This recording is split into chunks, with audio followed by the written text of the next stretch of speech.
Okay, well, good morning, everybody, and thank you very much for coming, and indeed, thank you very much for inviting me to give a presentation this morning. The title of my presentation, as you can see, is Educational Policy and Practice, Can Leaders Shape the Landscape? And I want to try and address this question in a number of ways. And what I'm going to say will actually be quite interesting because it will stand in a way as a contrast to what Jackie was saying this morning, because I believe that there are some real policy initiatives taking place which are addressing issues around equity and learning. And I want to spend this morning addressing these issues, particularly looking at notions of learning-centered leadership. So that as school leaders, we have now got to give a much greater focus and sharper attention to learning, as well as issues around equity. They go together. So after making a few introductory comments, I want to look with reference to what's happening in my country, which is England. And I do stress that I will be talking about policy developments in England, not in the United Kingdom. Because the United Kingdom, as you know, is made up of different education systems, Scotland, Wales, Northern Ireland, and England. And they are each doing things slightly different. So I will be talking about policy developments in England.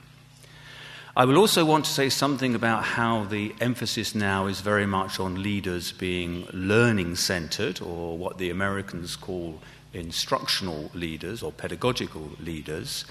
And hopefully I'll have time also to say something about leadership development and what we know about leadership development in terms of what seems to work best in developing leaders.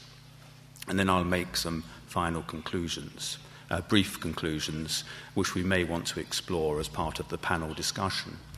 And in making my comments today, I'm going to be drawing on a range of research studies, including some research that I've conducted myself over the years. And I've just published a book, and rather foolishly I forgot to bring a copy of it with me from England. I've just published a book called Exploring the School Leadership Landscape, Changing Demands and Changing Realities, where I look at what research has said about leadership, particularly headship, over the last decade or so, drawing on a number of significant research studies published in England. So I will be drawing upon some of that research as part of my presentation this morning. Well, to begin with, we're all aware, aren't we, that the interest in leadership has spread widely, not only through the UK and Europe, but indeed across the world.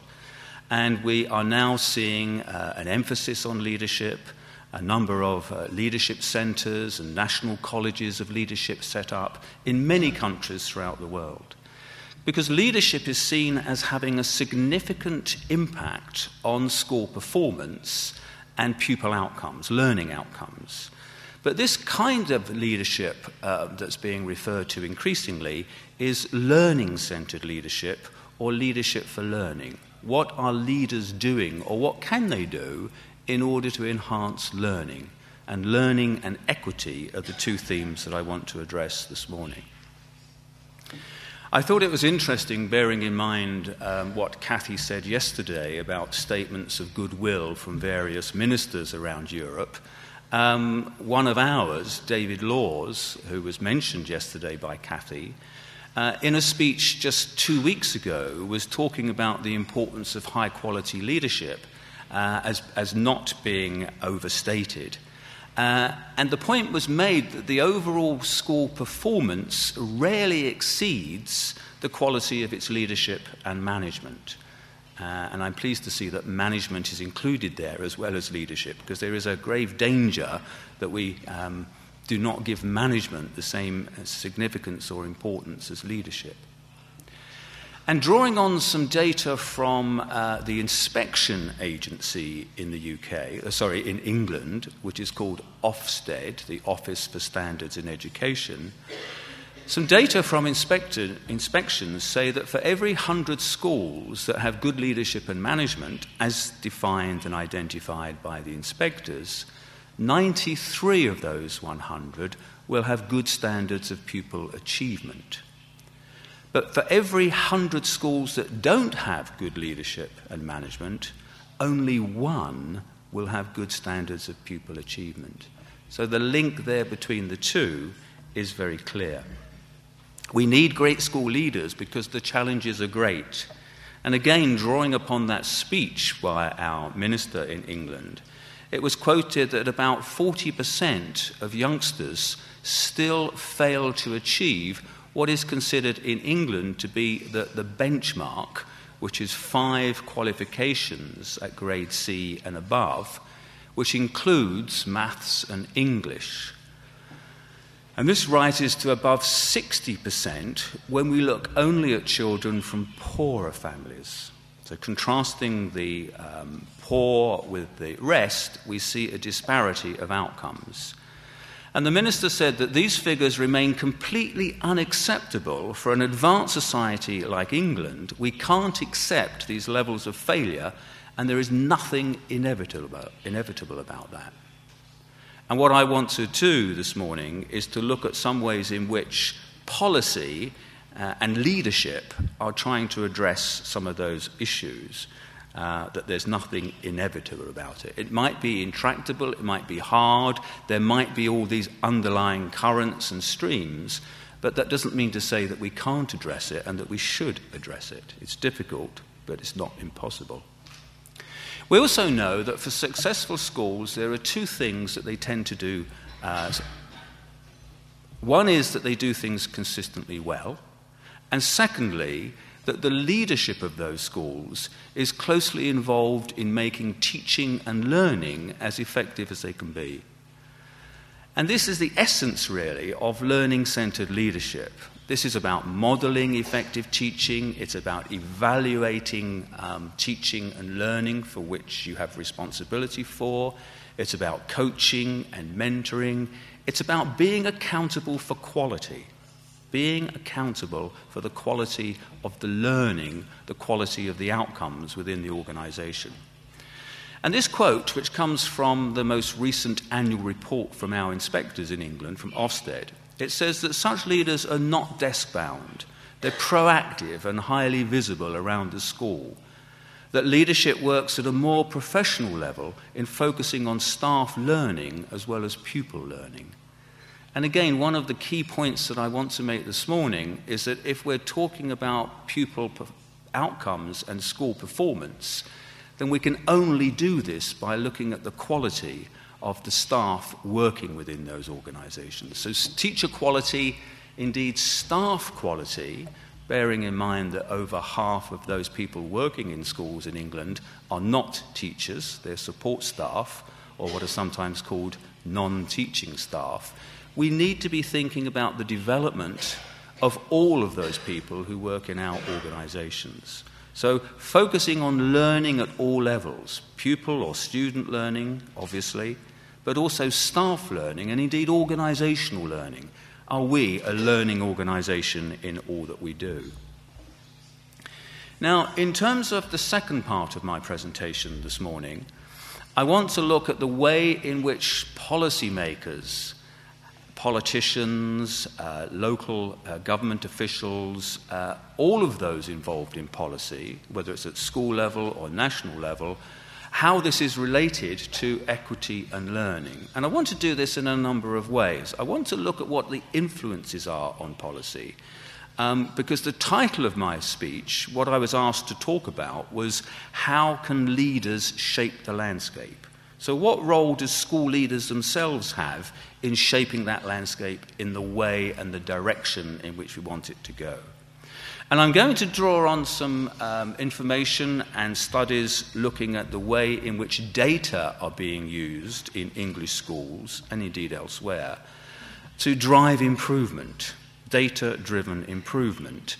And I'm also going to look at something that's been around for a number of decades now, but is certainly resurfaced as being important in terms of the professionalisation or perhaps the re-professionalisation of teachers, and that's being research engaged, encouraging practitioner inquiry, linking those to issues of equity and learning.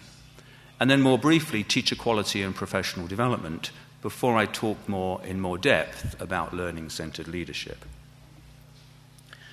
Now, in terms of looking at school leaders' influence on policy, in many ways you could say that leaders tend to be the recipients of policy rather than the makers of policy, and I think there's a lot in that. How leaders influence policy is an interesting question, and policy and practice are focused on addressing inequality and inequity in the system. And I should emphasize, and picking up a point that Jackie made, that what I'm looking at today is the way in which this impacts upon education inequality, inequity. Because I think we need to remind ourselves that schools and education can only do so much in bringing about change and reducing patterns of inequality. People very often say that something like 80% effects are found outside the school and that 20% are found within the school. That if we want to bring about change, if we want to reduce those gaps in inequality, then we ought to be looking outside the school as much as inside. But my talk today is focusing very much on what is going on within schools in order to reduce those patterns of inequity and inequality. And I'm going to suggest that this is done in England very much through the introduction of an initiative called the Pupil Premium. And I'm going to say a bit more about that in a moment. But also the current focus by our inspectorate in England on student progress and gaps in achievement between different types of pupil or student, the new accountability measures which are currently out for consultation, trying to prevent schools from playing games and trying to meet targets. If you have the wrong targets, then it leads to all sorts of difficulties. So I think the new accountability measures are worth looking at because these are geared towards shifting the balance from absolute attainment and school performance to how students are progressing. And interestingly, the focus is on how all students are progressing and not only some. Now, in terms of school leaders influencing policy, that's a difficult one. There's not a lot of research on this. And what I'm basing my statements on here, which people in the audience may strongly disagree with, but I would argue that a small number of school leaders in England have had quite an influence on government. A number of academy leaders, high-profile heads, who have the direct ear of the minister, have been very influential in leading policy initiatives and policy direction. Academies are independent state schools in England, where these schools have been encouraged to dissociate themselves from the local authority or the municipality and to receive funds directly from central government and in many ways to be independent of local governments or municipalities. About 55 or 60% of secondary schools or high schools in England are academies, but it's been much less popular with primary or elementary schools where there are only about 6 or 7% who have taken the academy shilling or euro.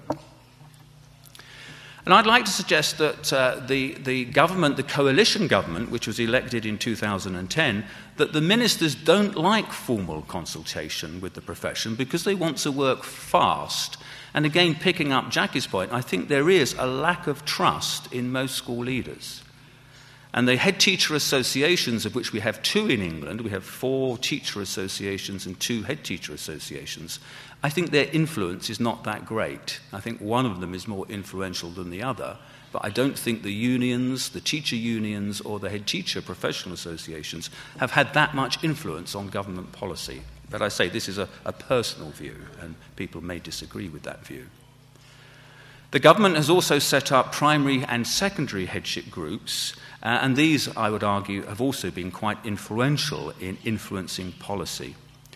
And in England, we have a National College for School Leadership, recently changed its name, And this has been a key mechanism. This National College was set up in 2000, the year 2000, and the college has been a key mechanism for feeding leaders' views into policy, both through research, but also by arranging regular discussions with ministers and officials. Now, recently, the National College in England has merged with the Ministry or the Department for Education. So I think its role and influence is in a state of flux at the moment. We're not quite sure. Now that it's an arm of government, of course, some people always saw it in those terms, but now it's officially and formally an arm of government. It's be interesting to see how this works out, how this develops. So I think the challenges that we have in the English education system, and I think others too, is that although the ends of education are still tightly prescribed via this high-stakes accountability framework within which schools operate, I think the means are within the power of school leaders to influence. I think school leaders now have a lot of power and influence to make those changes, to bring about greater equity, to ensure that children aren't disadvantaged, to ensure that their learning outcomes are enhanced. And I think the challenge that we have in England, which increasingly is being referred to as a self-improving system, where schools are supporting other schools, where leaders are supporting other leaders, the challenge is that some are going to grasp this opportunity and others will not. So there is a real danger that we may end up with a two-tier system, which leaves the government and policy makers in a difficult position because there will be so few levers left for them to pull. Now, I'd like, if I may, just briefly to refer to some research that we did last year, and as I say, is published in my new book. This was a study that we did looking at the way that school leaders, head teachers, middle leaders, governing bodies, the way that they were approaching and responding to the current policy landscape. And I haven't got time this morning to go into this in great detail, but the policy landscape in England over the last 3-4 years has been tremendous. So many changes taking place, some of them quite fundamental. In the survey, and we had about 850 heads responding, about half of them were positive about current policy and were particularly positive about their school becoming more independent and more autonomous. I think in terms of school autonomy and in terms of how much freedom schools have in England, I think, bearing in mind our presentation yesterday about Holland, about the Dutch system, I think Holland, Finland, England, and also New Zealand, if we think of the OECD countries, I think all of those, possibly Scotland too, are very much advanced in terms of the degree of autonomy that they have, the level of decentralization in these systems. Interestingly, over half of the heads in our survey didn't think that their school would actually gain much more autonomy than they actually had. They already had autonomy, and to be honest, they didn't particularly want any more. And they thought that there was a lot of rhetoric about autonomy and independent state schools, but actually the reality was somewhat different. Most positive response was the policy focus on schools working together to promote improvement. So schools supporting other schools, collaborative activity, partnerships, all of that collaboration rather than competition was something that the profession, the head teachers, were very much in favour of. Respondents were least positive about the changing role of local authorities, the local authority, the district, the municipality. This has changed radically in England. As I say, about 60% of high schools have become academies. That means they no longer have an association with the local authority. Where they do, it is one of payment and so on. Those who were least positive about the changing role were those from primary schools or elementary schools who often wondered what they were going to do now that the local authority was not there or it didn't have the role that it had before in terms of offering them support. But over 80% felt that their school had the confidence to manage the current policy agenda, but only a third agreed that they felt able to work with policy to support the school's aims and values, and another third disagreed.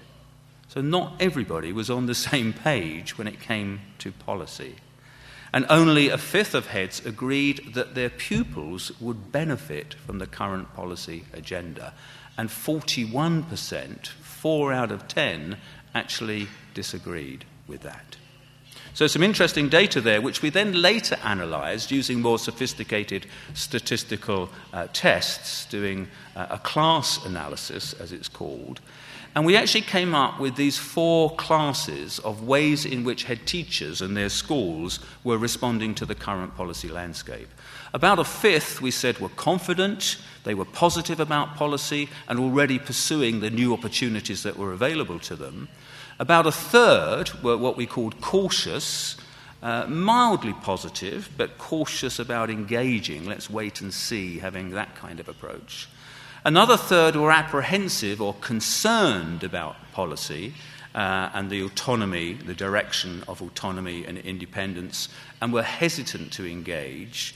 And about 12%, 1 in 8 or so, were negative about policy and demotivated by its potential impacts. And we called those, just to finish the C's, we called those heads constrained, although in the book I do also refer to them as cynical. Now, when we looked at these classes, these 4 different classes, there was a relatively even spread amongst the schools in the survey, whether they were by primary, secondary, whether they were by school type, academy or state school, Church of England, whatever, and also by Ofsted category. When our schools are inspected in England, they are given a grading by Ofsted, from outstanding to in need of special measures, and also by free school meals. Free school meals is an index of poverty of the children within that school community. And we found that academy heads and heads of those secondary schools deemed outstanding by the inspectors were very often located in Class 1. They were the confident schools and heads, whereas those classified good by Ofsted were often located as Classes 2 and 3, whereas primary schools, community schools, voluntary control schools were often located in Class 4. So that, I think, was an interesting way in which we were looking at policy. And I think it's worth noting that those schools and those head teachers who are confident about managing the policy landscape, and this was mentioned yesterday, I think a good image is to think of a head teacher sort of wielding an umbrella, and we'll put that umbrella up and we'll shield the school from these policy grenades that are increasingly being lobbed in from the ministry, from the Department for Education. And of course, not all of those grenades will be shielded by the umbrella. Some will have to be held, and others will voluntarily be held.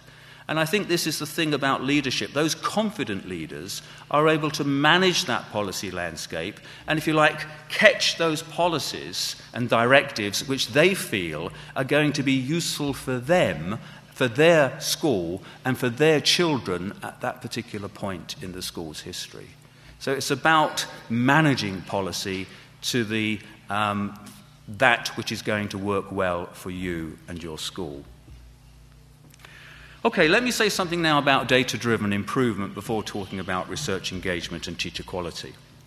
I mentioned free school meals. This is something that we use in England as a proxy for disadvantage.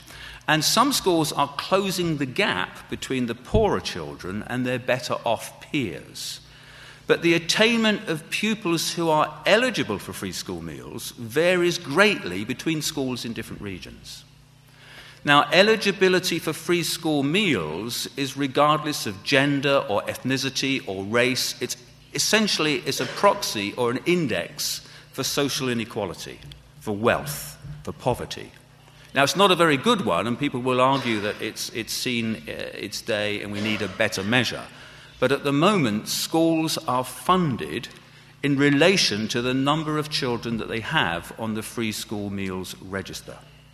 And a recent report from the Inspectorate found that attainment at the public examination level, which is called GCSE in England, that varies by 23% for pupils eligible for free school meals.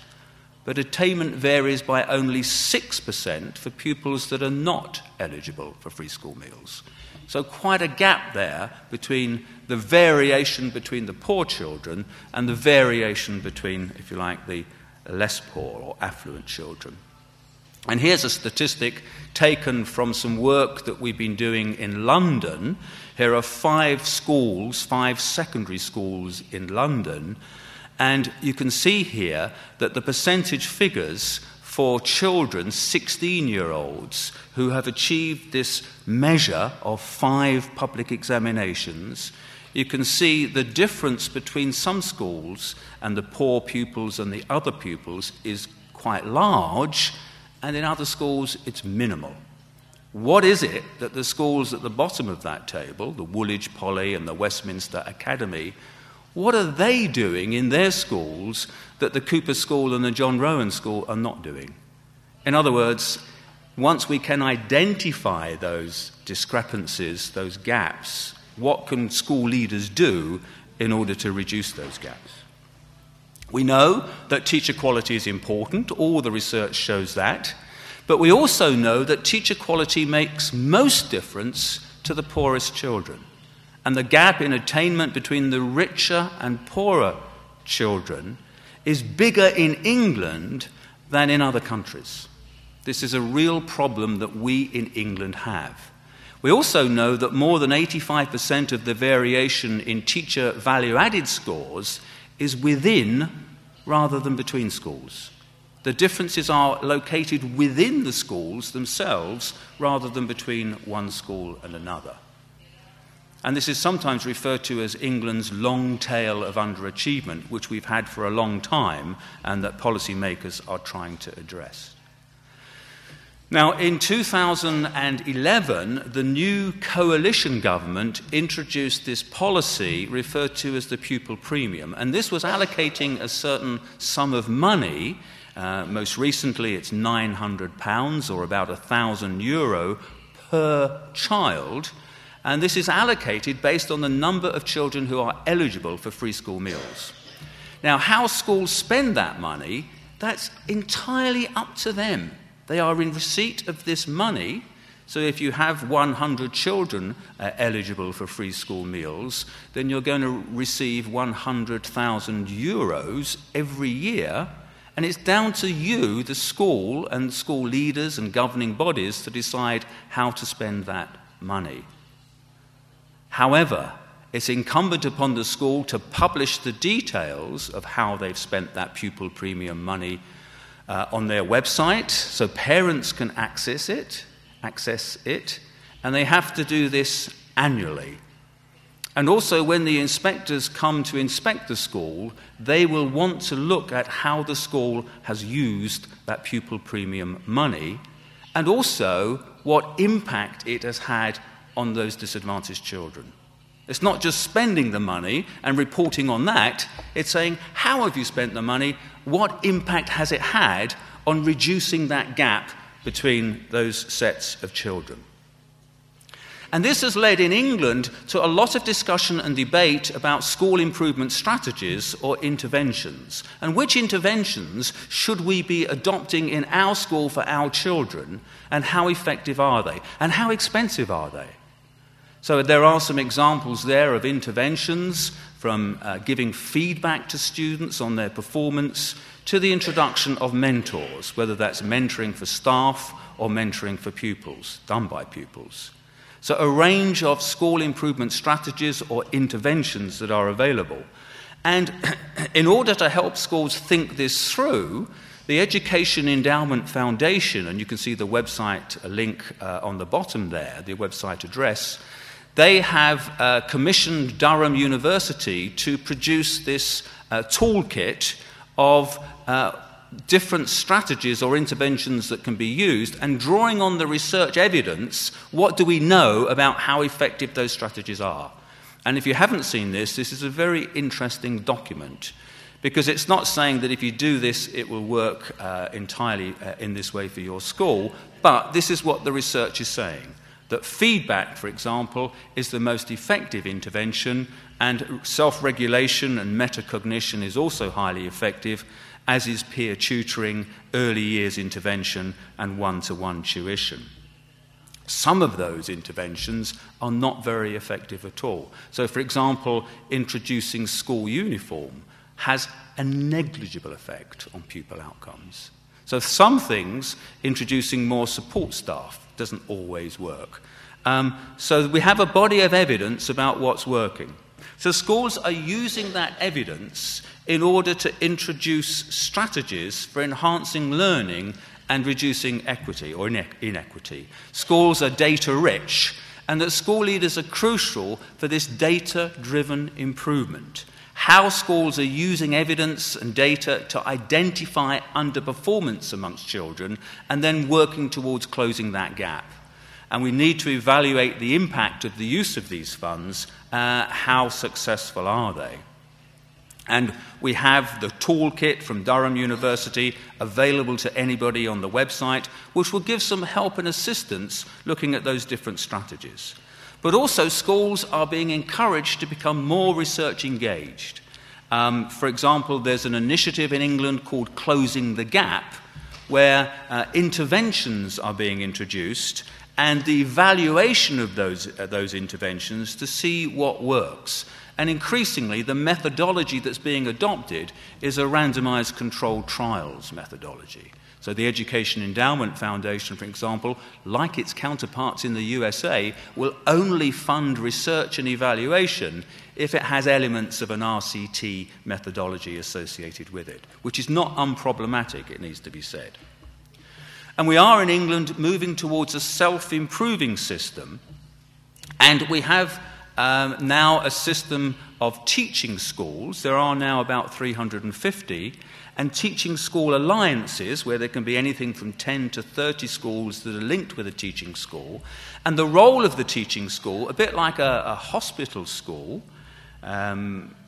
is to lead the training and development of teachers and heads and contribute to the raising of standards through schools working with other schools in a collaborative way in partnerships.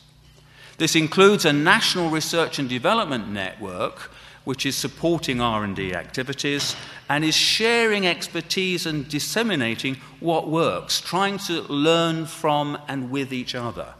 And I think this is a very positive development because it's driven by the profession itself. It's being led and driven by the profession.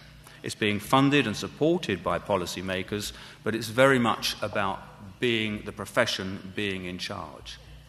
And an example of this is this project, this pilot initiative called Test and Learn, whereby schools are given funds to look at approaches for supporting the most disadvantaged children and developing links between the teaching profession and universities to try and enhance the academic standing of the profession overall, trying to ensure that the profession is research engaged, that as a profession it's interested in learning more about what works, particularly in terms of learning and reducing the gap or closing the gap.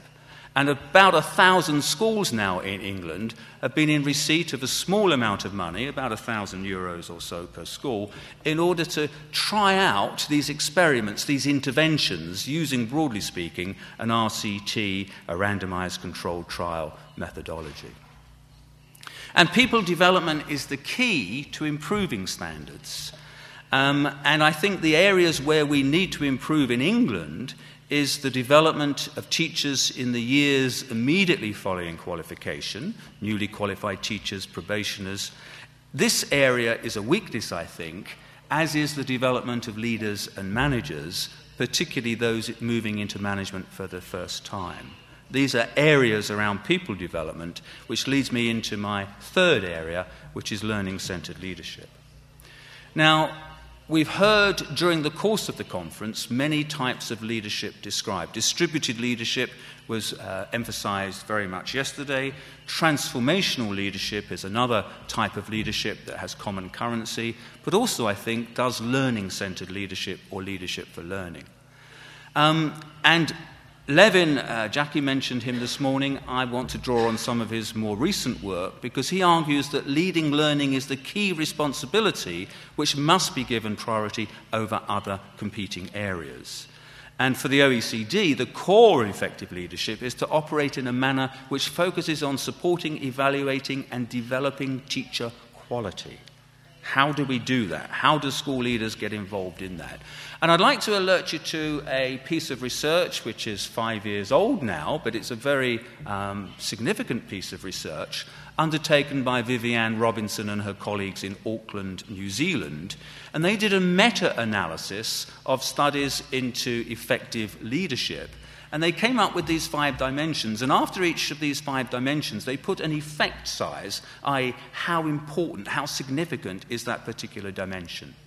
And you can see there that they're all important, but the most significant, the most important is that first one, promoting and participating in teacher learning and development. I'd like to go a little bit further than that and say it's not only about teacher learning and development, it's about staff learning and development. So developing the people in the organisation is crucial, and there is now evidence to suggest that we need to do that. The big message emerging from Robinson's research is there. The more that leaders focus their relationships, their work and their learning on the core business of teaching and learning, then the greater their influence will be on student outcomes. And developing teachers makes the biggest contribution to learning outcomes. So school leaders' actions are crucial for creating that learning atmosphere, but not only for the children, but also for adults. To what extent are we a learning-centred organisation? To what extent are we promoting the learning of adults as well as children? And effective leaders work directly on that indirect influence that they have. And they improve teaching and learning most powerfully through the influence that leaders have on motivating their people, on developing their commitment, and the conditions in which they work. Also, reference is made to the importance of school culture and leaders creating culture, changing culture, and linked to that, the notion of trust. So focusing on learning, school leaders might do any of those kinds of things: visiting classrooms, establishing teaching and learning as central topics, analysing data, initiating and guiding conversations about learning, trying to generate that kind of atmosphere or culture within an organisation. And Ben Levin argues that working to improve teaching and learning must be a central part of everyone's work every day.